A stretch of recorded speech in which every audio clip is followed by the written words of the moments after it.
Thank you. Get some apples. Yes. Thank you. I got my fruit for this week. And what's that you giving me? It's a coupon so you can shop with us at Mother's Nutritional Center. Okay. Woo-hoo. I'm so excited. So this is a hair oil? Yes. Okay, that's going to get my edges back. I got raffles in the Oh yeah, it's a change. Pick yourself up by your bootstraps, they say, but what happens when they take away your boots? This and more as we talk about the dismantling of Black health.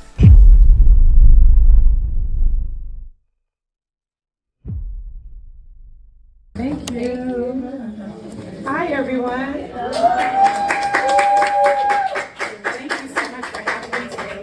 One more thing.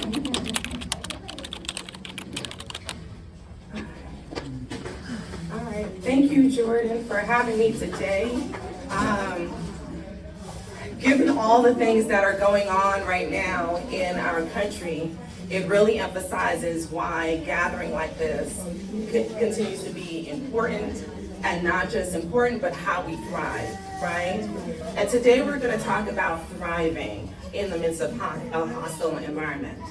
So why is it a hostile? First of all, Jordan, thank you so much for having me. You're an incredible person, and I really just love what you're doing for the community. And I pray that you continue to have your territory expounded and growth always. Thank you. Thank you. So why is it a hostile environment, right? Well, whether you talk about the Fearless Fund, anyone familiar with the Fearless Fund?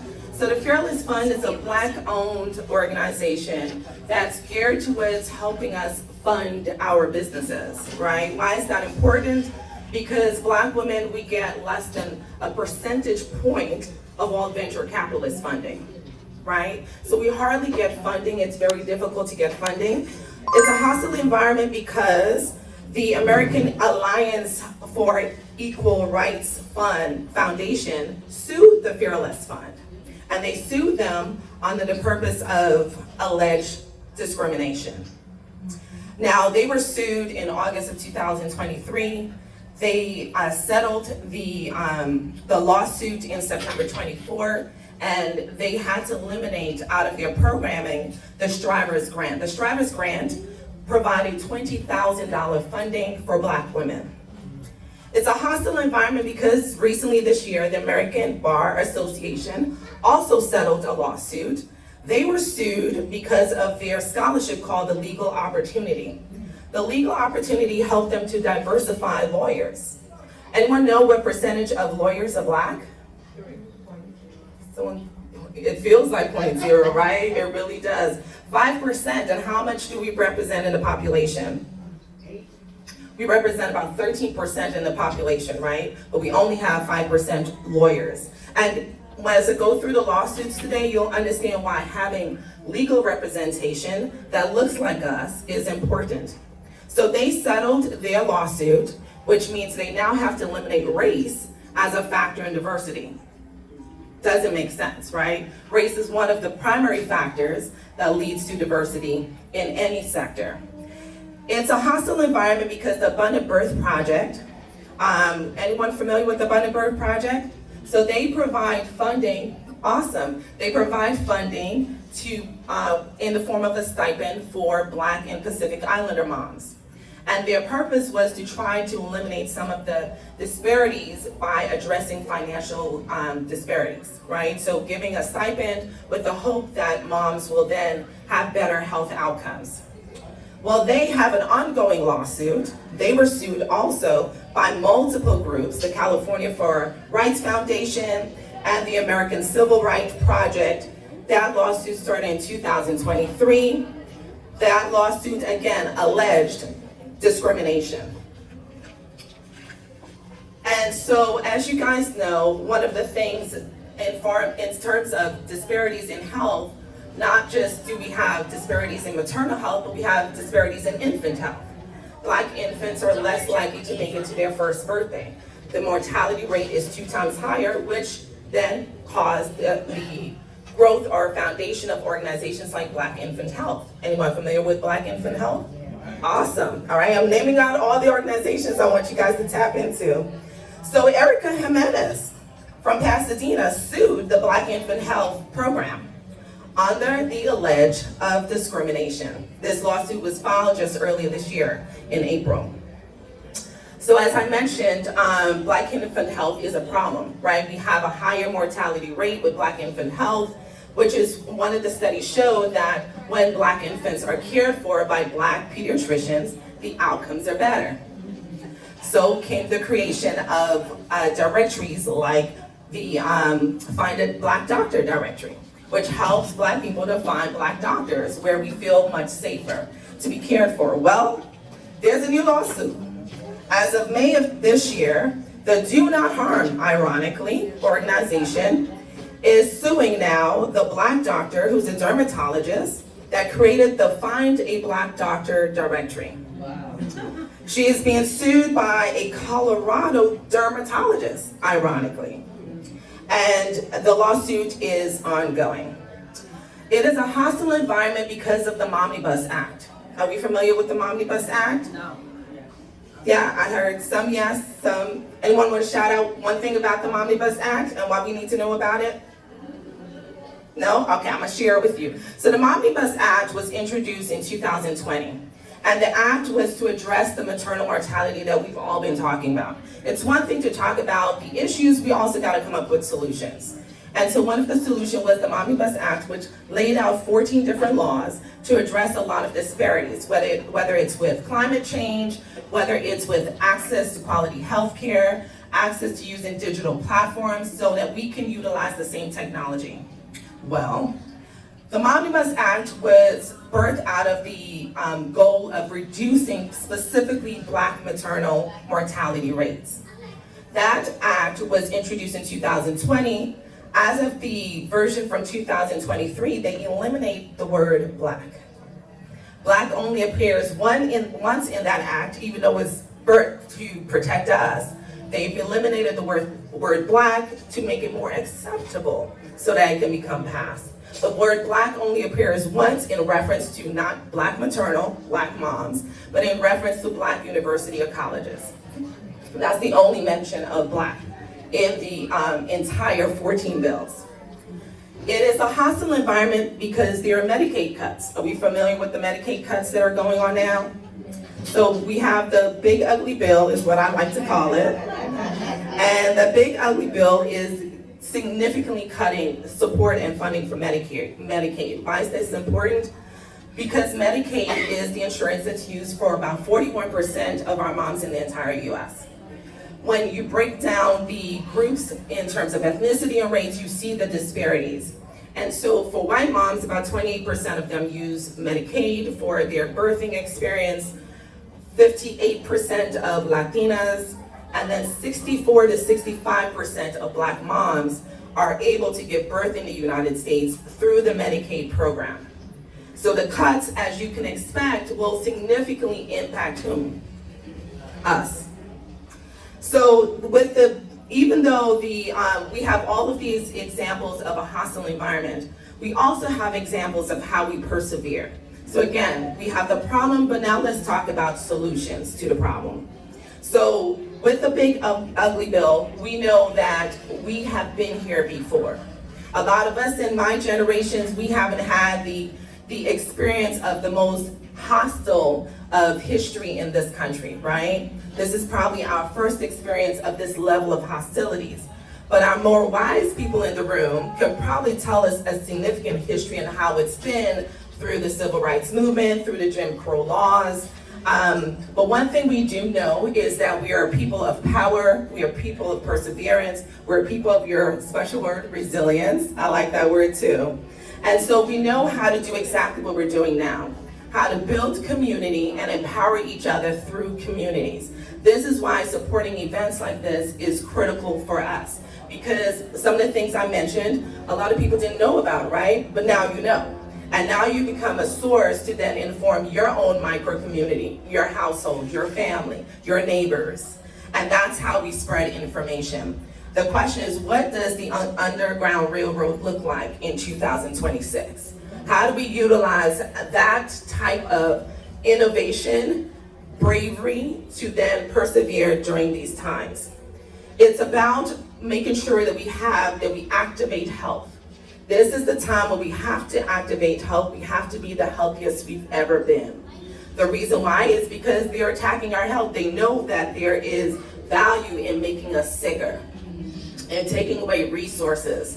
So one of the things that we may not be able to change the system immediately in our generation, it may take generations from now. But the one thing we have power over is our bodies. We have power over our health, even though they try to take that away. But we have power over our health, and we can make better health decisions. So what does that look like? It looks like healthy food, right? It looks like and the healthy food begins not when we sit down at the table. It begins where? At the farms. It's about making sure that we hold farmers accountable to make sure that they're not using pesticides and other toxins, especially if the farms are in our neighborhoods. It's about making sure that we support Black farmers and supporting micro farms like the one that's on Crenshaw called Crop Swap LA. Anyone familiar with that? Well, now you are. So Crop Swap LA is a micro farm.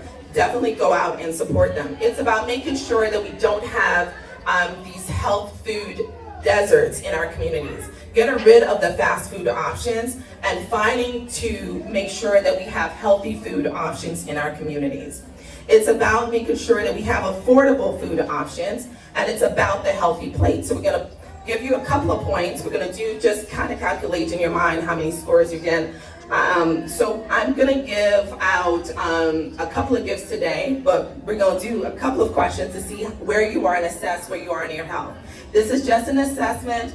Don't take it hard or anything, just for you to kind of see the areas in your health that you can actually improve.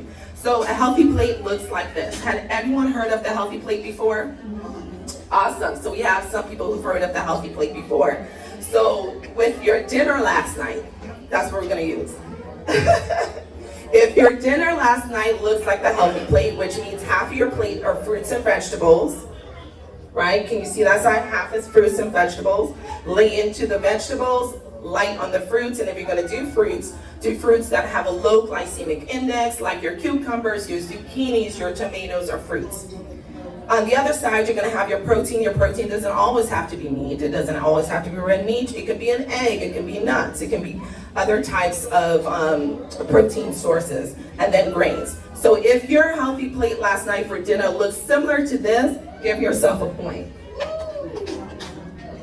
It's about making sure that we have healthy water access. You guys are probably hearing a lot about data centers. Make sure you keep your ears open to that information, because they're primarily coming into our communities. And those data centers, not only are we in a global water bankruptcy, if you haven't heard, the entire globe is in a water bankruptcy, which means we are not getting enough water to compensate for the amount of water that we produce. And this was declared by the WHO just earlier this year. These data centers are utilizing more water than entire communities. And not only that, but they're not tightly regulated, and so they are poisoning the air, poisoning the ground, and withdrawing a lot of the electricity. I think it's Utah, there's a data center that they just approved or are trying to get approved that will, no, it's Lake Tahoe, where they are actually asking the residents to look for another electricity source because they're putting a data center that's going to use their electricity source.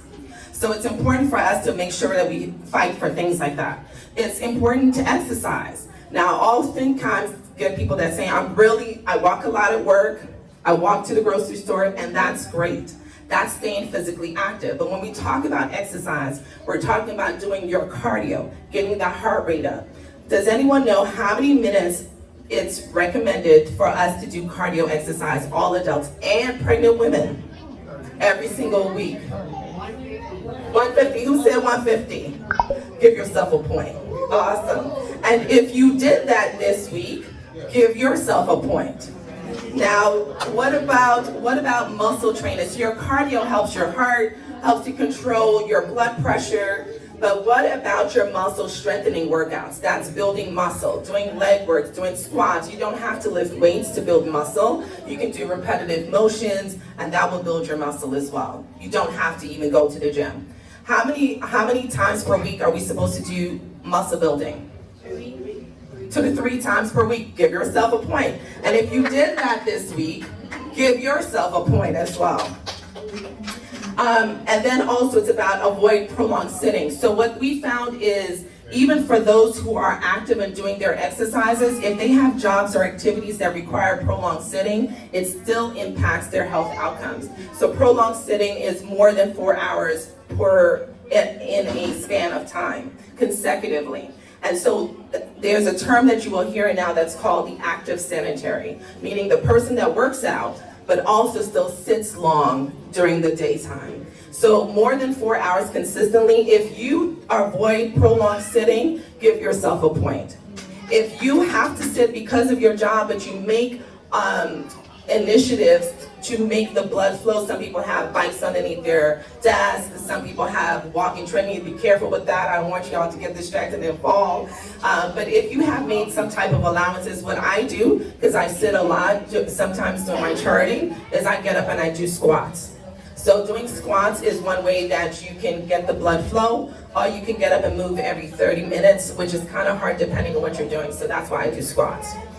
So if you are actively avoiding prolonged sitting, give yourself a point.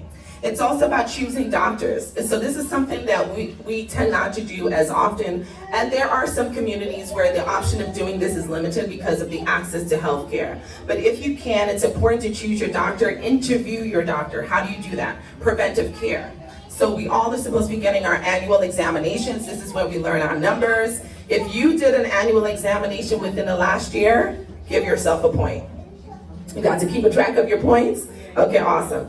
And if you know your hemoglobin A1C, do you know what that is? If you know it, give yourself a point. Okay? So the other thing we want to do is we want to guard our ears. So there's a lot of dis and misinformation on social media. There's been lots of controversies lately with people who don't have qualifications who are giving advice that they shouldn't be given. That being said, it's important to really choose your sources wisely. Make sure that you're looking for expertise and not influence. The two are not the same.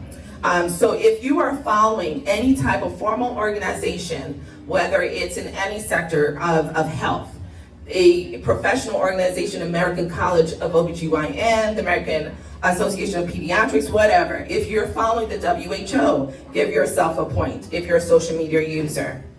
The other thing that we don't utilize, so all diseases have an underlying issue, inflammation. So it's important if you want to counter inflammation and live an anti-inflammatory lifestyle, it's about eating healthy, it's about drinking your water, exercising. These are all ways to reduce inflammation. The other most powerful form of anti-inflammatory activity is what? Anyone know? Something else that we do every single day. Who says sleep? Give yourself a point. Awesome, awesome, awesome. It's important to really maximize our rest. And a lot of times because we have so many demands, we tend not to prioritize that, but it's probably one of the most highest priorities we should have in our life. And of course, I know there are moms who have babies that are waking you up, but maximize how much sleep you can get when that child is sleeping if possible. Rest during the daytime if you didn't get much rest at night, or make sure you secure your village. So make sure you get at least 7 to 9 hours. If you average 7 to 9 hours per night, give yourself a point. And then also invest in yourself. So a lot of times, so we talked about recently the hair products that we found out are harming us, are increasing our risk, from the straighteners to uterine cancer, linked to uterine cancer, to our synthetic hair that has been linked to endocrine disruptors. So if you have an autoimmune disease, endocrine issue, you want to look at your beauty products that you're using. A lot of them have forever chemicals in them that are destroying our health, and they're primarily found in products that are geared towards us. And so it's important, so I use alternatives. This is banana fiber in my hair. It looks like synthetic, it acts like synthetic, it's good enough for me.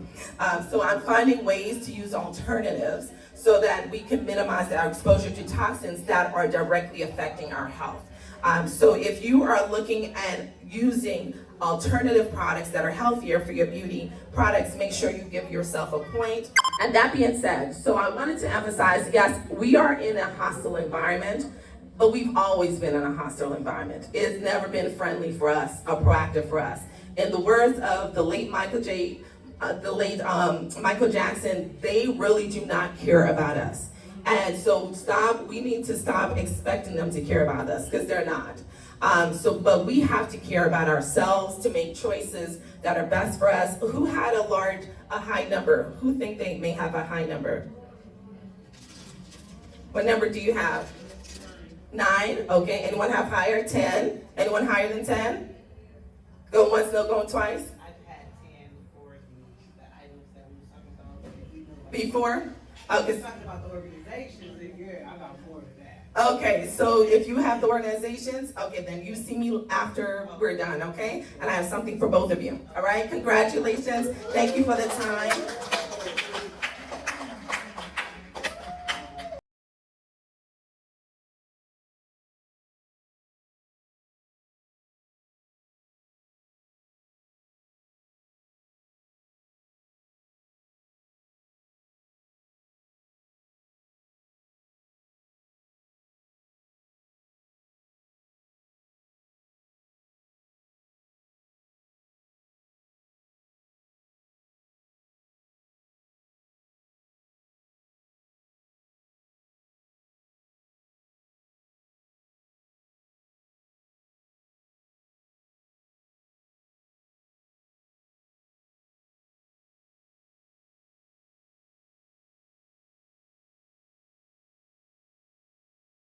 Thank you guys for watching. This is Dr. T, the hand behind the handle of Healthy Bump Club right here on YouTube and healthybump.club on Instagram. See you guys next episode. This is Dr. T, just a friendly reminder. Don't forget to comment, like, and share. And go ahead, why not? Click that subscribe button. Help us to get to the next 1,000 subscribers. We thank you guys for supporting.